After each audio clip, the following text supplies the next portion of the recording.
This is the In Good Time podcast with Nick Lowe and Andrew Steininger. In this episode, we break down the work-life balance. We take an analytical approach using our own personal experiences to define both ideas. We look at the conflicting aspects of work and personal life while attempting to identify areas of commonality. Hello, everyone. Welcome back to the In Good Time podcast. Today, Andrew and I are talking about work-life balance and what that looks like, specifically from like a young teacher perspective. Because a lot of times you hear like seasoned teachers kind of talking about what they do, but it's different when most young educators don't have kids yet. Maybe living on your own for the first time and that kind of stuff. Yeah, so we figured this is a topic that you can really. Oftentimes people will just kind of casually talk about this, what you do in your personal life, what you do in your job.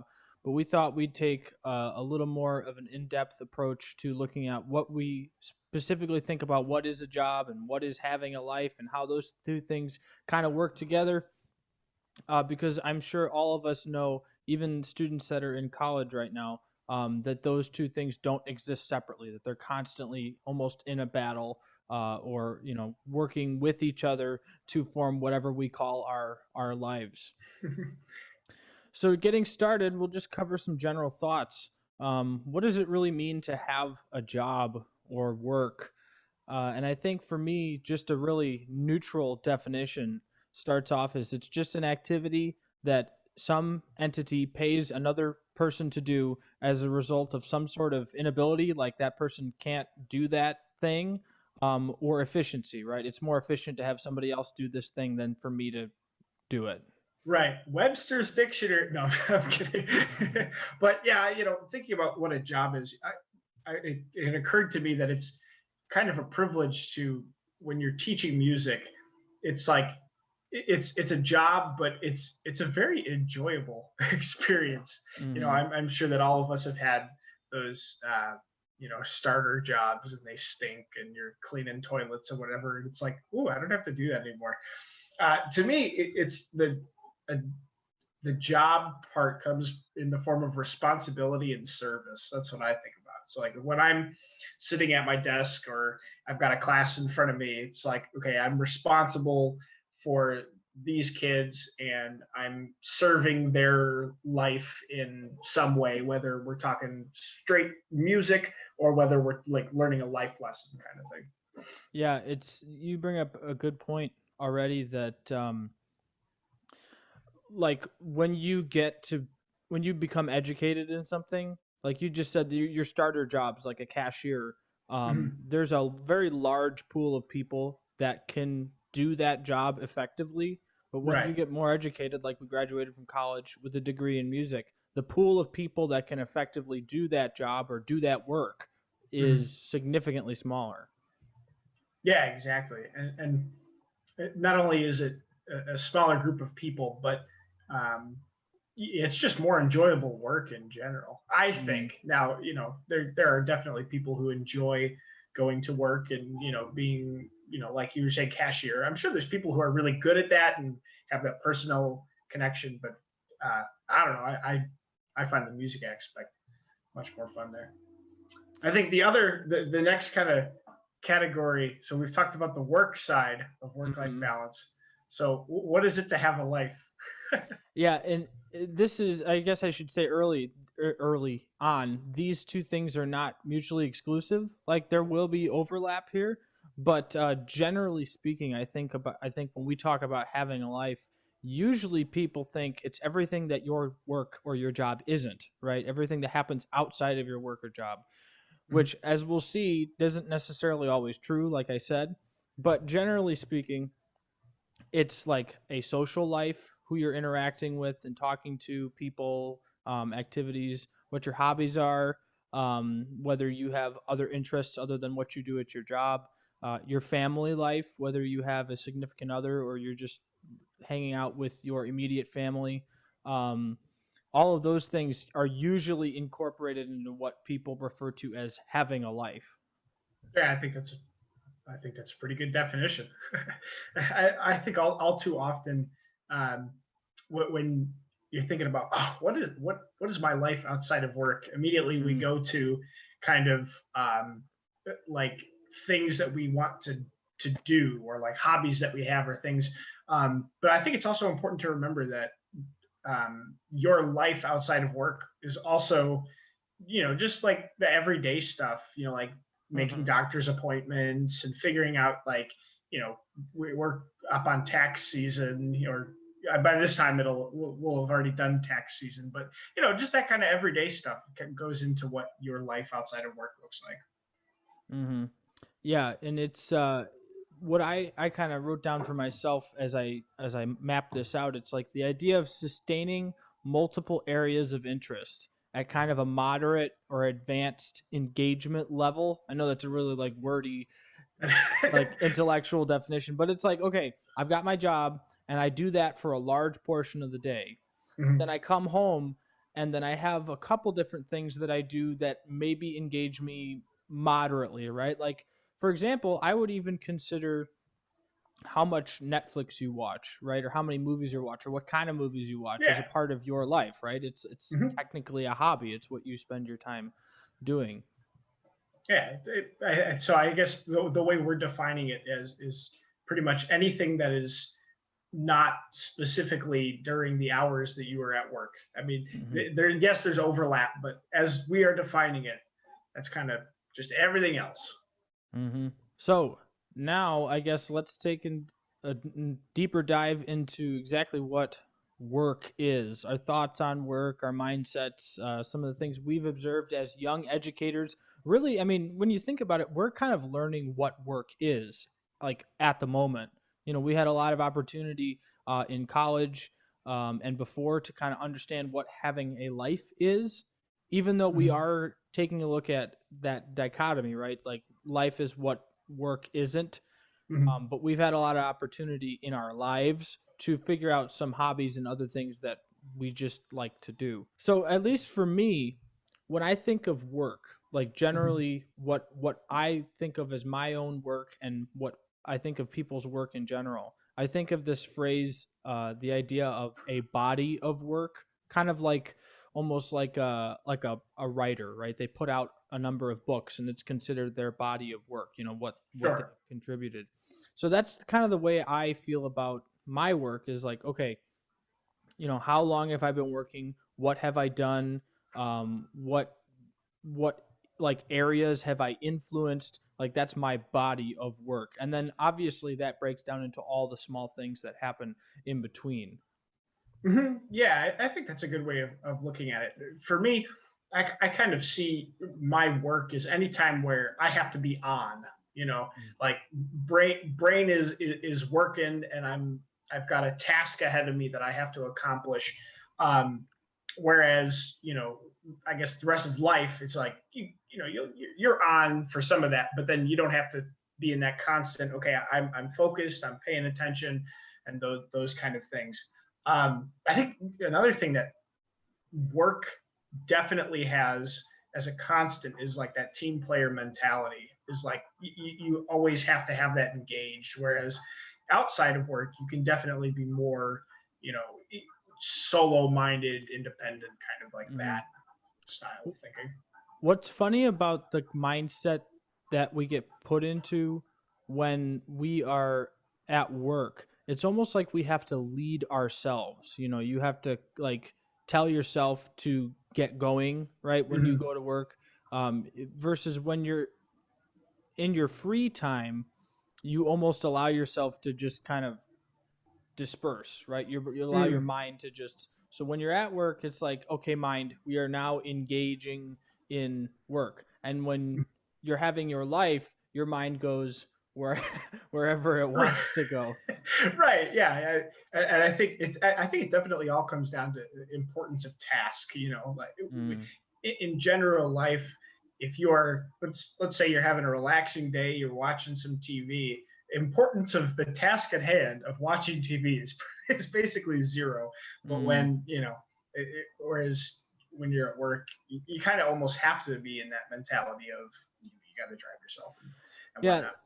and the mindset that you adopt while you're at work, has huge implications for like what kind of work that you end up doing. And I'm not saying like the specific job or title that you have, but like the quality of work that you do while you're there. So like I this the phrase of you have a job to do, you know, that kind of like that word, that phrase that just gets passed around or tossed around.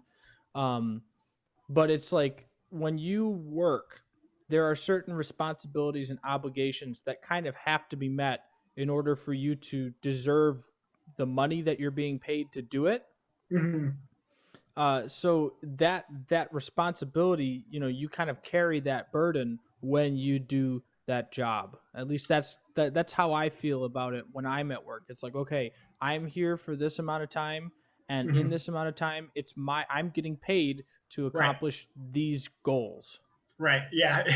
The other day, right. So right now we're in uh, full days of school, 5 days a week. Um, but the biggest thing that we had to overcome was transportation. And so Hmm. I, in the morning and then in the afternoon, I have to do car rider duty. And because we don't have enough bus drivers, like the district doesn't have enough. And so there's like, 100 to 250 cars or something coming in and dropping kids off. And last Wednesday, we had like torrential downpour of rain.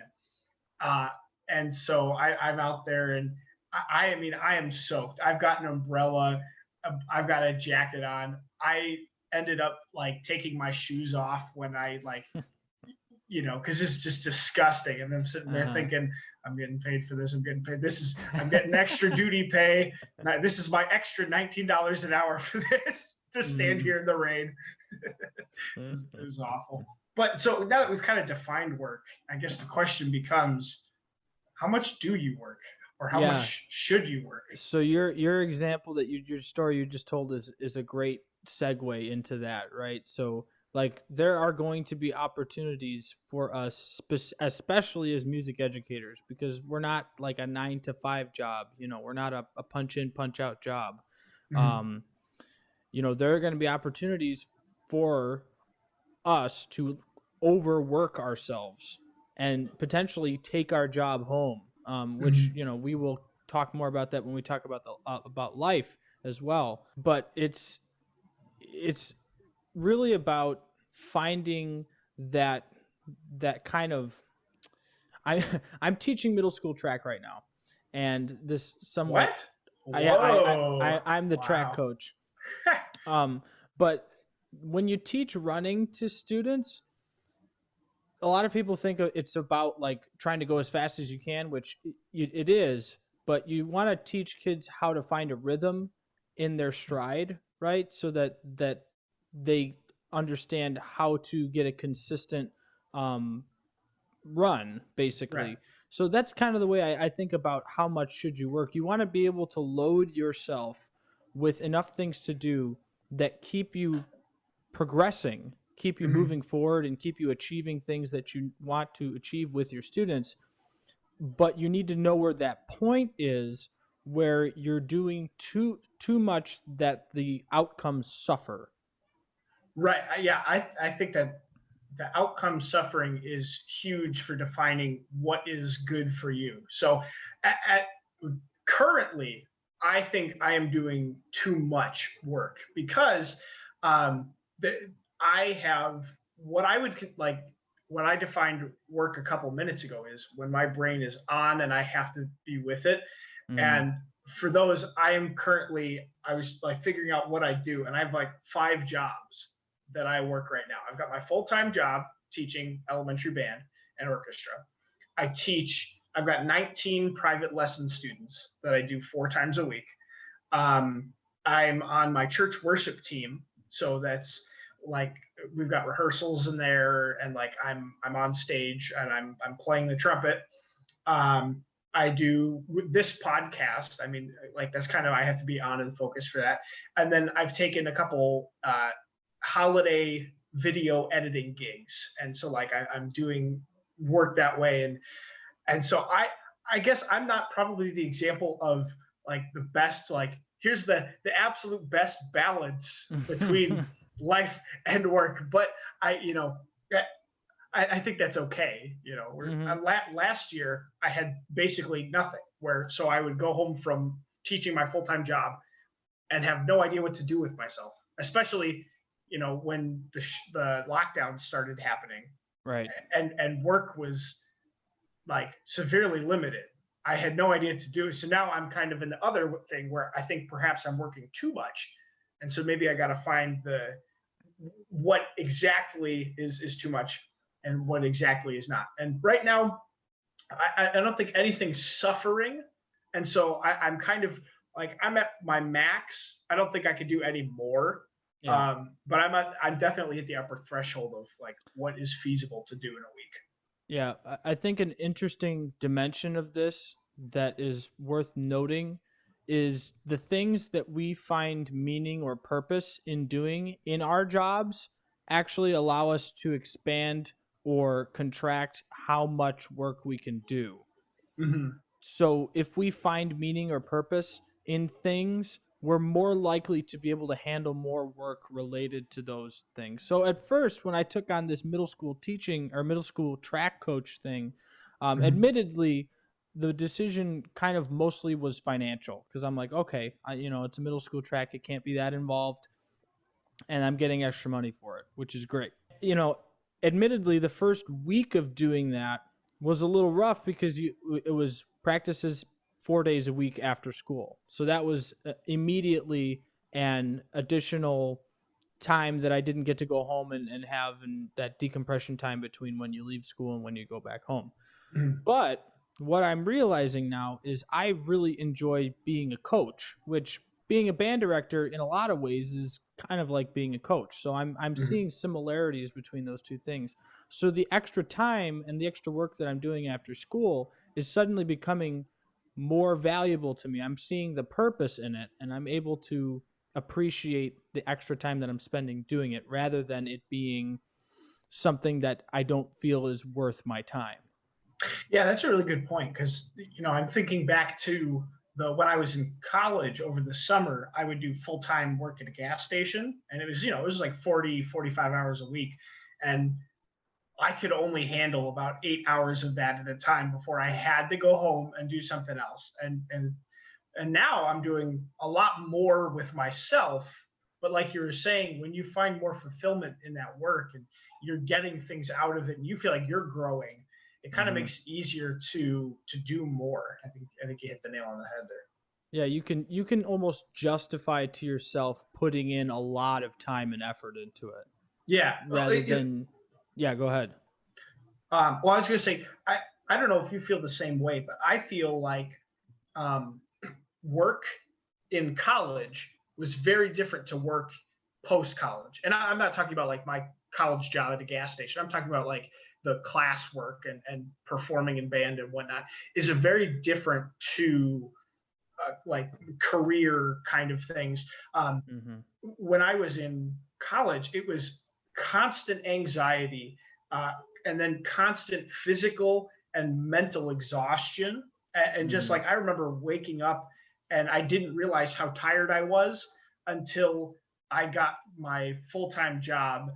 And about a month in, I was like, I'm not tired anymore. This is kind of nice. Like I wake up and I feel refreshed. So I don't know if you experience the same thing. Yeah, I think at least in terms of my relationship to what working felt like in college, it almost felt like a little bit of a hamster wheel in a lot of Mm-hmm. ways where you just kind of you get assigned something, you get back on the hamster wheel and you spin around for a while and then Yeah. get back off the hamster wheel.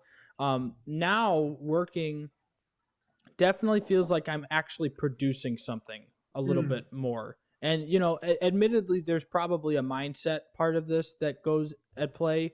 Not everybody in college feels that they're just spinning on a hamster wheel, uh, but and whether this is true or not, I feel like my presence in the classroom is actually contributing to something greater.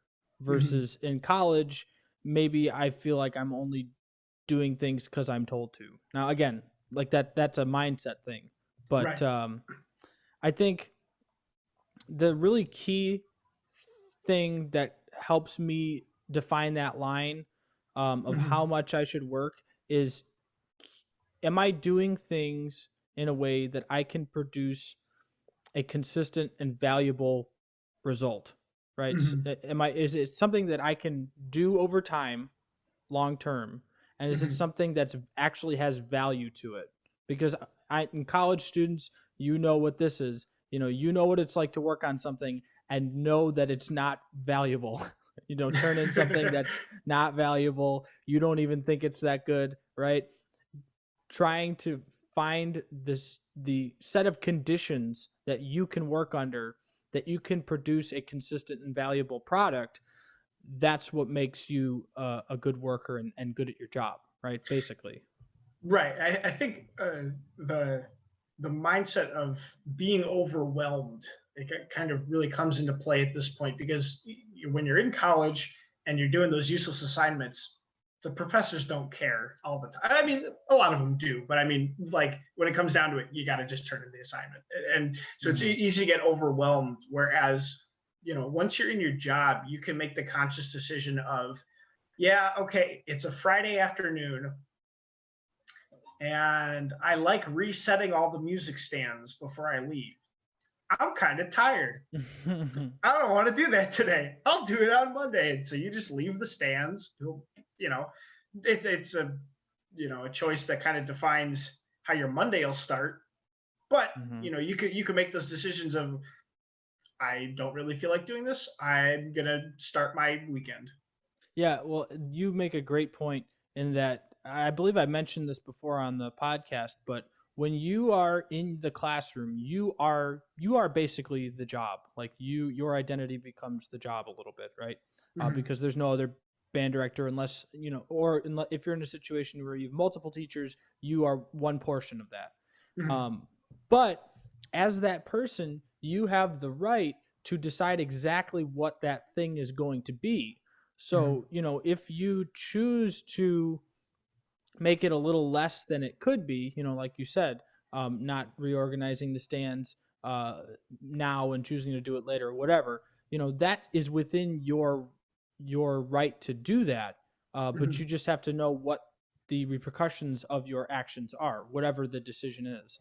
Now, obviously, you don't want to make decisions that are like negligent. You don't want to like not see students in lessons for a week just because you didn't feel like it. Yeah. You could kind of decide with that how much uh, of your extra time you want to devote.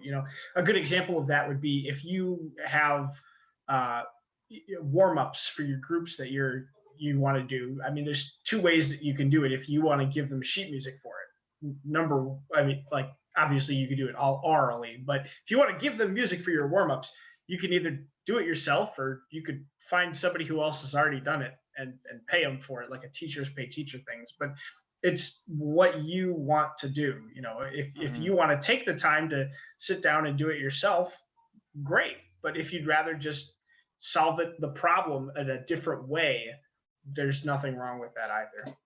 I remember one good example of this was I was finishing up with a pep band game that we did. We played two pep band games where the the band was socially distanced, and our band room is actually in the gym. It's like a gym Mm, slash stage slash okay, um, recreational area. sure. So our rooms have removable walls, where you can take them apart and slide them. And so we opened up the wall, and there was the band, and then the basketball team was on the court. So after the game was over, there was still a lot to reset. And I said to myself, I let the students go, and because the basketball game was still going on, I didn't have them clean up anything really. But I knew that I wanted to have stuff reset for school on Monday. Mm-hmm. So what I said, I'm gonna do this until this time, and if I'm not done by then, my students are gonna help me do it on Monday. There you go. Because I could have spent an extra hour Mm-hmm. doing all the things that I wanted to do myself, or taken 15 minutes of class or 10 minutes of class and have all my kids help me finish the job. Yeah, and at that point too, I mean, the high school group. That's I think that's totally valuable for them. It's like, okay, this is what it looks like to be on this side, or this is what it looks like to take responsibility for our group as a total. It gives them kind of ownership of it. So Hmm. yeah. Let's talk about a distinction that people make all the time: the job versus a career. What is the difference between those two things? Mhm. I think for me, uh, job is the short term process that you're doing, and the career is kind of my long term um, process, I guess, to use the same word, where I think of everything that I'm doing right now as a job, a job, a job. But Mm. when I think about it as a whole, that's where I see my career as. So I might work with private lesson students as well as um, my elementary school band position, but those combined kind of make my career as a music educator. Yeah, that I completely agree, and in fact, I think I define it pretty much identically to that. The idea that your career is like that body of work term that I Mm-hmm. was talking about earlier, where it actually doesn't have to involve necessarily the same area of work.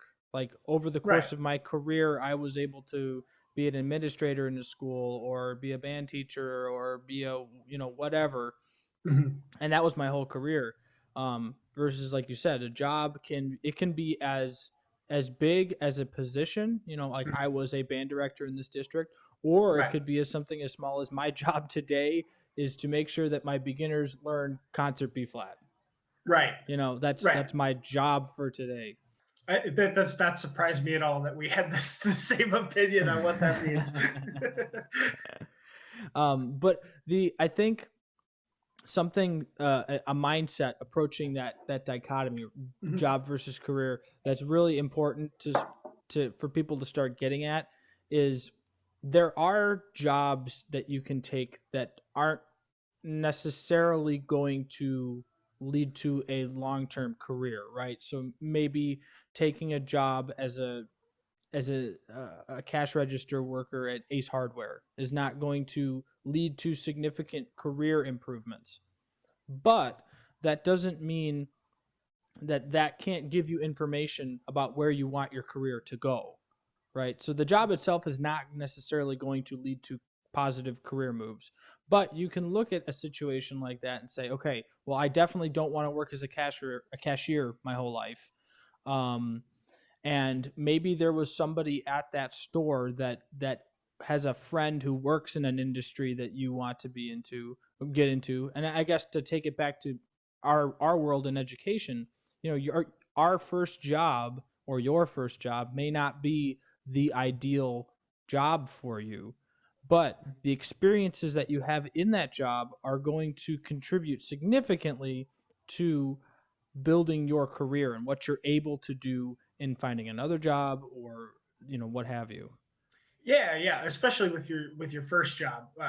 So I have beginning band and a beginning orchestra, um, and I mean I really enjoy it, but I can't see myself doing this for another you know 10 years or something. Maybe 2 or 3, and then I'd like to move up to a middle school position. So yeah, I definitely agree with that. Where and all the stuff that I'm doing right now is really valuable. Mm. Like learning how the elementary system works. That when I get my position, hopefully in the future as a middle school person, I'll know what that elementary looks like, and teaching beginners, like seeing what they go through and the challenges and the mentality of just being a 10-year-old trying to do something for the first time is all going to help me later on, no matter what what school or position I end up doing. Yeah, this is I'm going to take it back to something that we talked about earlier, is how much work you're doing. I Mhm. find that the situations where I work the best is where I am in an environment and I'm like fully immersed in that environment. So for example, if my job were only working at my high school, Mhm. I feel like I could be fully engaged in that building, and just churning out stuff and working on ideas, and developing relationships with peers, and working seeing more of the student body. But Mhm. right now, I teach at three different schools, so I'm, Mm. at any one school on any given day, and I don't have a lot of time to um, see the environment of each individual school. So I'm gaining the valuable information from each of them, what it's like to teach in an elementary school, in a middle school, and in a high school. But what I'm missing is that being able to focus specifically on the environment of Mhm. each one, because I'm always being transplanted back and forth into all of them. Yeah, well, this kind of segues into the next topic that we had of what in your job is fulfillment and what in your job feels more like a chore. So for you, probably the lack of your perceived ability to really focus. Does that make it kind of seem more like a chore at times? Um, Definitely. Well, the short answer is yes. The what the problem that I run into is when I start. Oftentimes, when I'm working, and I'll do a lesson or I'll teach something, and then I'll get an idea, right, Mhm. about maybe how to do that lesson better, or maybe an idea of how to take the program in a different direction going forward. And then, and maybe this is just a thing about my brain, but as soon as I get in my car and I go to Mhm. that next building, I'm like thinking about my next building, and all that stuff that I was thinking about stays at that other building. And sometimes I forget, what I had going. So Mm. I've gotten into the habit. I've got a bunch of Google Docs of just basically ideas. And some Mm. days I'll come into work when I have off periods, and I do a lot of thinking in my car drives. But I'll come to school and I'll just sit and I'll just type. I'll just type Mm. out and kind of work out an idea. And it's funny because I have a bunch of these that are half finished or like a quarter finished. Sure, sure, yeah. So one of my things that I'm thinking about doing this summer is actually going back and finishing those ideas. A little bit off topic, but that, yeah. So the answer to that is yes. There are definitely chore elements because I want to be focused on the environment and Mhm. really fine tuning that environment that I'm in to Yeah. best suit my students. Yeah, and then the opposite of that is there are some things about my job at least that I feel like kind of should be a chore, like should feel like a chore, but they're not. I found out that like I've always been like a big setup teardown guy. If anybody is listening, if you like knew me back in college, I was always there like 10 minutes beforehand just to set up chairs and then staying after to take them down. And that should be a chore, but I kind of like it. I don't know. And then like, I found out through this that I really enjoy working with data and spreadsheets, which is like totally out of left field. I would have never expected that I enjoy doing that. But I've got like like I wrote a thing that lets me kind of run, okay, if I type this here, this tells me the exact percentage that the kid has attended lessons, and that feeds into. I love figuring out how to do that stuff. And that should be a chore, but it's not. And then, like, ironically, on the other side of things, like I, writing lesson plans, that's a chore. Like, I feel like I should like that more. But oh man, it's so boring to me. It's like sitting there and like the actual like typing out, like, okay, here's, objective, great. But then all of like the extra stuff that goes into like an official lesson plan is like snooze fest. It's like writing about what you're wearing that day, kind of. It's like, can't Yeah. you just see what I'm wearing? Is that Right. Right. Now uh we're not knocking lesson plans. It's just No, I mean, and so there's a lot of value in being able to specifically and explicitly say what you're going to teach and why. But right. when you have to do it ad nauseum, like especially after, I mean, I'm not going to claim that we are anywhere near expert teachers, but even after a half of a year of teaching beginners, it's like, okay, I know that when I bring my beginners in, um, brass, for example, the first thing we're going to do is buzz. Right. How many times do I need to write that down on a lesson plan? Right. Yeah. The kind of repetitive stuff is like, okay, Mm-hmm. we did this literally every single day this year. Do I really need to copy and paste? No. So one final thing on, like, for example, if somebody is feeling like a lot or a large percentage of a certain activity is a chore to them, there is a way to, like, a lot of people will say you don't do things that feel like chores to you. And I think that's good advice to a point. But there are things in life that you have to do that are chores, and there are going to be things in life that you have to do in your job that are chores. And the best way to kind of gut through those is to try to convince yourself that those things are going to positively affect either you or your students, right? Mm, So, like, for example, your lesson plans. If you go into that thinking that, this is dumb, I don't want to do this, it's repetitive, this is not helping me or my students at all, you're not going to have a good attitude and you're not going to enjoy doing that, but you're going to have to do that for a long time. right. So, rather than thinking that way, you have to convince yourself, all right, I am doing this so I can get a better understanding of what I'm teaching. And in Hmm. doing that, my students are going to get better teaching from me. So at least Right. that way, you're not suffering through making that lesson plan. Right. And a lot of times when you get to the other side of doing the task that you feel like very bored with or like it's a chore, it's always for the better. Every time you write a really good lesson plan, your next lesson is going to go way better than if you had, or like, even just something that I don't mind is like, the setup teardown. If you walk in on a Monday morning and you put in the hard, annoying work on Friday afternoon to set it exactly how you want, you get there on Monday and you're like, ah, yes, the sweet payoff from my Mm-hmm. hard labors. Speaking of sweet payoffs, let's jump into what it's like to have a life and what exactly that means now. Since we've done our hard labor and we got paid for our hard labor that we did in our schools with our students, and now what are we doing with all that money? That sweet, sweet cash. Well, let me say first thing. Um, I remember the first payday of my first year of teaching. Like one of the other teachers mentioned it, and they're like, "Oh, it's payday," and they immediately pulled up on their phone. And I'm like, I was that guy who was like, "It doesn't matter. I'm here for the students." Yeah, I don't do that. Like it's payday. I want to see it coming in on my phone. and and like, definitely, it's really quite validating to know that you're actually making money for Yeah, this it really job is. that you're doing. I don't think there should be any shame in being excited that you're getting paid for something at all. um Yeah. and like you said right at the beginning of this, it's like sometimes I look at my bank account and I'm like, I think about what I did for that money that week, and I was like, wow, that's really cool, because, like, this job is awesome, Hmm. and I'm getting paid to do it. Yeah.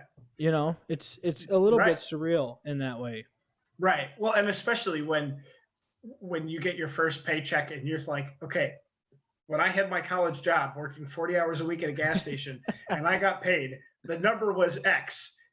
And now it's about 3 or 4 times X. I I I guess think this is about paid off.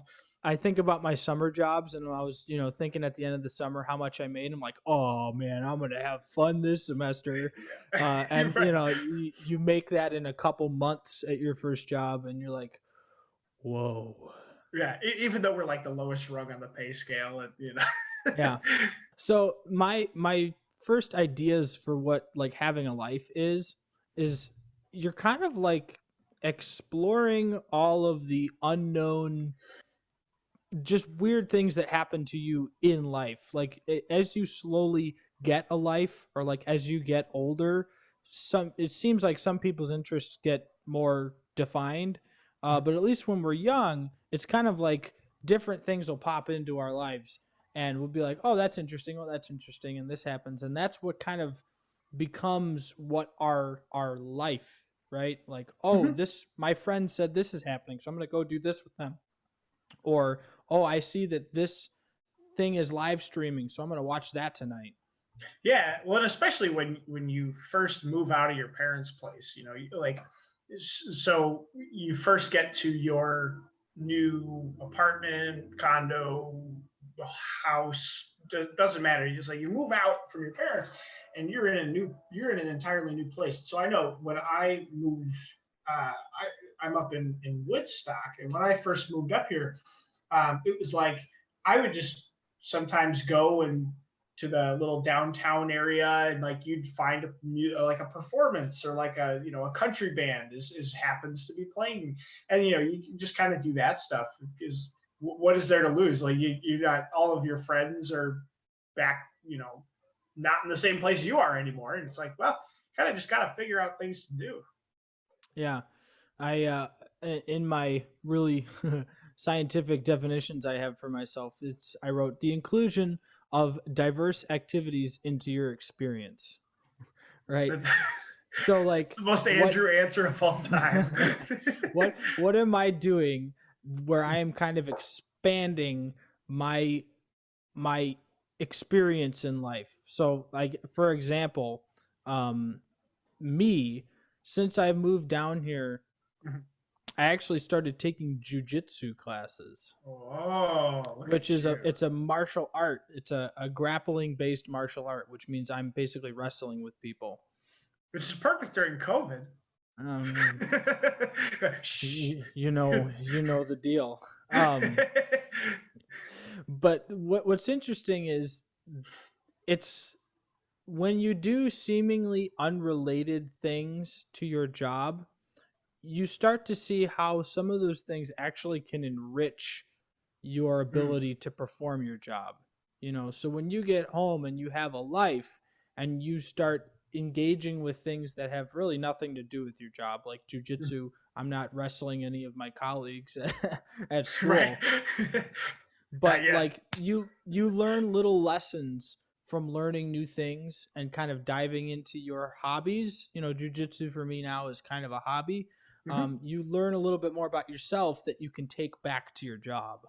Yeah, and even when it's seemingly unrelated, it's still nice to have another thing to you know just make you happier, or sometimes like you might find that you connect with somebody over that. Like last year I started playing volleyball, which I've never been in any sports, let alone a team sport. But I found out, hey, this is a lot of fun. And so my colleagues and I, we really like we made a team together, and so like we were really bonding, and I think that helped us when we got back in the fall. We're like ready to go because Oh we had been yeah. talking to each other all summer, and playing volleyball and whatnot. But like I was saying back when we started, it's also important to remember that your life outside of work isn't just the straight up fun stuff. I mean, like you have to. It's like the adulting, kind of stuff. Like you know, setting up doctor's appointments, and giving your parents a call because they really enjoy that when you give them a call, or like just even furnishing your apartment. Mm-hmm. um, and I wanted to say on the topic of furnishing or making your apartment feel like the place where you live, be very patient with that because sometimes things just kind of work out. Like I had zero furniture in my apartment, at least in my living room, for I think 3 or 4 months. I mean, it was like August, September, October, like start of November, just literally nothing in this room.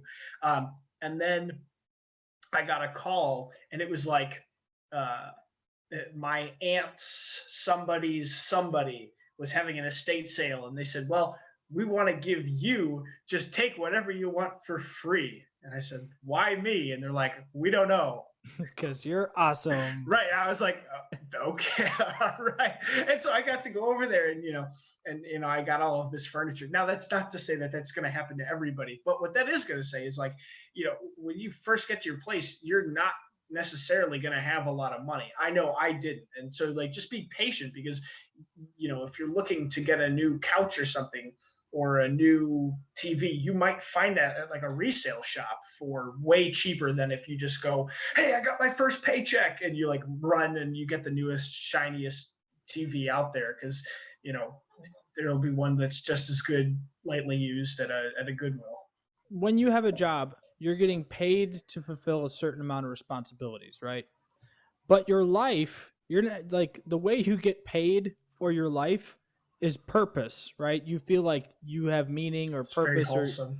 it is wholesome.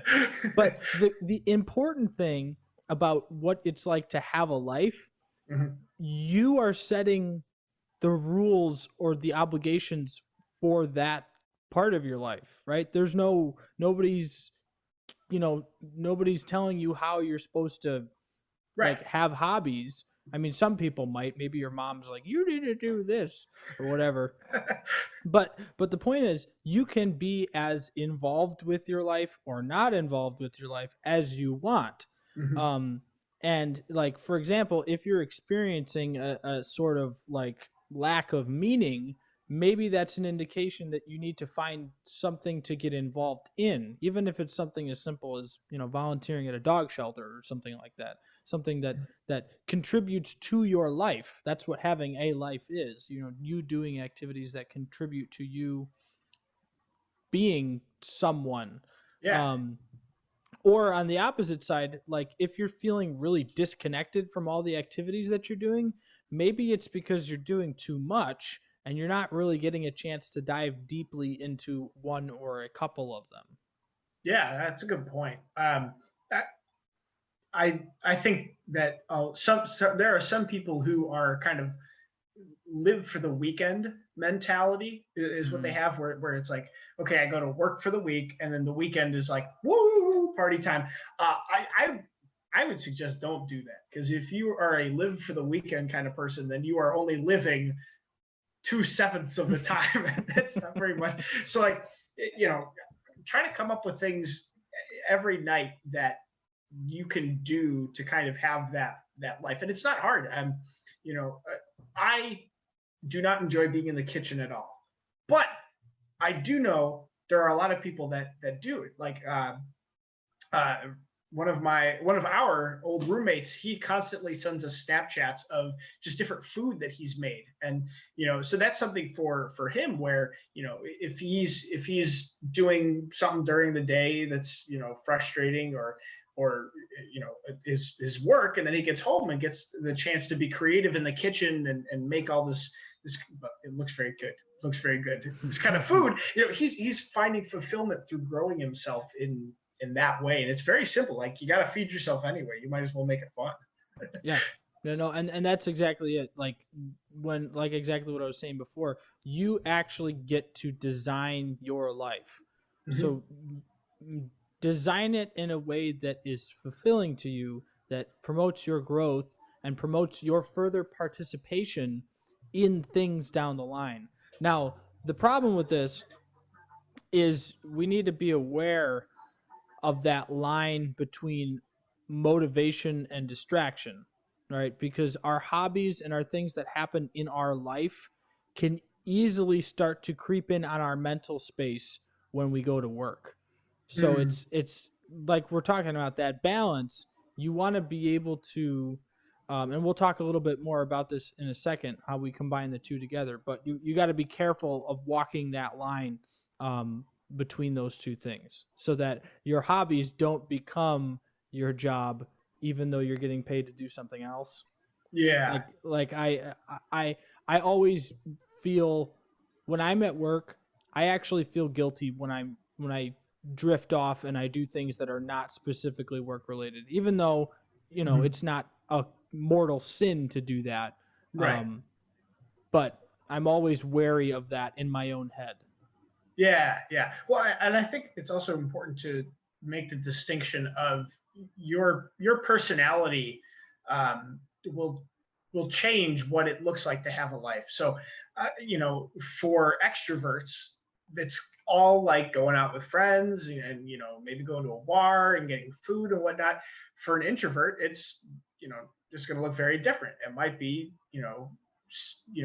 watching TV, or playing a board game with a roommate or something like that. It's important to not feel pressured to almost change your personality because you feel like, oh, this is what an adult's supposed to do. Like, oh, like, I'm an adult now. I have to have like a I have to have a get together with my friends and do a wine tasting. No, you Mm, don't. No, you don't. If it's not for you, it's not for you, and it doesn't matter at all. yeah. If you Pe- like, if you want to sit and just play solitaire on the ground while listening to an audiobook, that's how I spend a lot of days in my summer, and it's very relaxing. People forget sometimes that the way that definition came about was by observing what people that were called adults did, and Yeah, that's what makes the definition of being an adult. It's not the other way around. So, yeah. you know, when you decide what you want to do with your time, you're kind of redefining what it means to be an adult in some ways. Fine. But one more point before we move on, something that I have learned many times, and in sometimes the hard way, the more capable you become, the more hobbies or things you will able to sustain in your life. So Hmm. there have been times in my life, particularly in college, and really that's the place where you want to do it. Um, when I took on a project that I wasn't entirely capable of doing, and I learned how to do it while I was doing it. But if you take on too many of those, it becomes a problem. Hmm. And there are aspects of your job too that you are learning how to be capable of doing. So like when you first take a job, you're not going to knock it out of the park right from the very get-go unless you have experience in it already, which our first year teachers don't. Flat out don't. It's Right. just that's the definition of being a first year teacher. So let's move on. How do we make this balance work? These two opposing forces, work and life. I think the first thing that comes to my mind is the concept of compartmentalizing. When you are able to take the activities in your life and so when you compartmentalize something, I don't mean that they're never going to interact with each other, because that's a good way to get yourself in a lot of mental trouble. But what I mean is you have to compartmentalize your focus. So Hmm. when I go to do this thing, when I go to work, it's time to focus on work. And when I leave from work, that is the time that I decided that I'm going to leave those activities and that way of thinking there. Hmm. Otherwise, you get this bleeding effect where things run into each other and then you lose productivity, because you've kind of overlapped things. And that's when you really start to get in trouble with that, what we talked about in the beginning, where you're not sustaining progress. Yeah, more of a physical way of doing it now. Um, just if you are listening to this and you don't know what compartmentalizing is, join the club. When I saw Andrew type that down, I was like, I've seen that word. I'm googling it. It's keeping the two of them kind of separate. um, but for me, I do it a lot physically, where when I'm teaching or when I'm working, I'm in that community, but I don't I don't socialize in the or like I don't grocery shop there. I go when I stay in where I next to my where I live to get all of that stuff. Because for me, it's like when I'm in that entire community, it just tells my brain, oh, this is where you work. Like even if I'm like not even Mhm. doing anything related to work, it's just kind of like, oh, this is where you work. Whereas like if I'm in a different spot, it just feels like home. Yeah, that's actually a really good point and probably a topic for another podcast. Like, how do you maintain, if you are living in a community, or how involved in the community do you want to be as a teacher? And how does that impact your relationship with students and parents and administrators? Because you're Mm. absolutely right. You know, you, I'm not going to act the same way if I'm grocery shopping and I see one of my students with their parents that I would if I see that student in class. Yeah, And maybe absolutely. for some teachers they do that, and power to them if they've found a way to kind of have the best of both worlds. But I find that I am a different actor in different environments, Hmm. and it's just the way that I function best. Right. So the opposite of kind of the opposite of that would be, where do they kind of blend and merge? Um, for me, colleagues that are my same age, my whole fifth grade band orchestra team is between the ages of 24 and 26. And so we get along very well. And it's kind of nice because we're not only work friends, but like they're my actual friends now. And like we Mm-hmm. go do stuff. It's fun.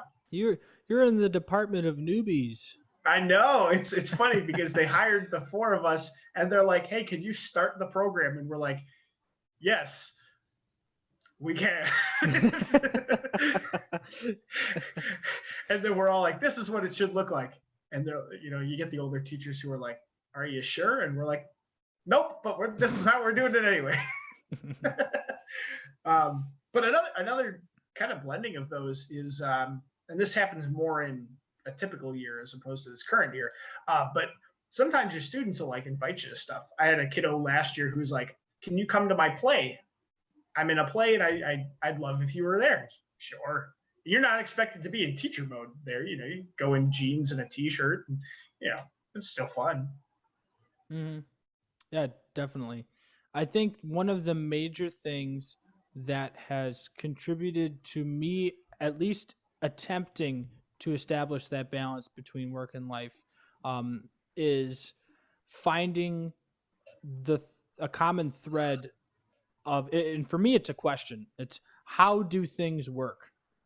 Mm, I find that I can ask that question in regard whatever situation I am. How is this thing going to work? How is it going to play out? What am I learning from this situation? I can ask that question whether I'm in my job or whether I'm, just working on a hobby or having fun doing something or watching a movie. Like, what's this mm-hmm, character going to do? How is this going to work?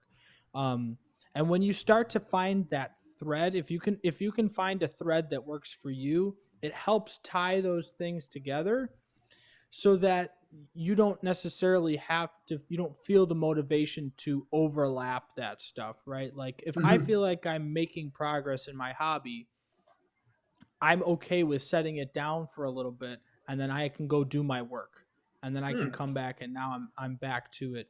But it's finding a common thread, and I guess that goes back to the purpose thing, right? If you are finding purpose in each of the activities that you've compartmentalized, like I was talking about, then you're not as likely to shoehorn or bring one of those other activities into your work, or you're mm. not as likely to take your work home with you and only be doing work. Yeah. I've never thought about that before. I wonder if I. Yeah. I'm gonna have to think about that one now. So quickly before we kind of end here, let's talk about routines and schedules and how those can kind of help you make your way through work/life. Mm-hmm. For me, I think the exact point where work and life mix together is from 6 o'clock to 7:25 every morning, where I'm getting up and to getting into my car. It's like you can do your morning schedule however you want, but it's kind of all in prep for getting to work. Like as I've defined and gotten better at, like, okay, this is what I want it to look like every single morning. It's kind of like it's helpful because you know what's coming the next day when you go to sleep. Yeah, no, I can't agree with that more. And Nick knows better than most about my routines, my breakfast routines.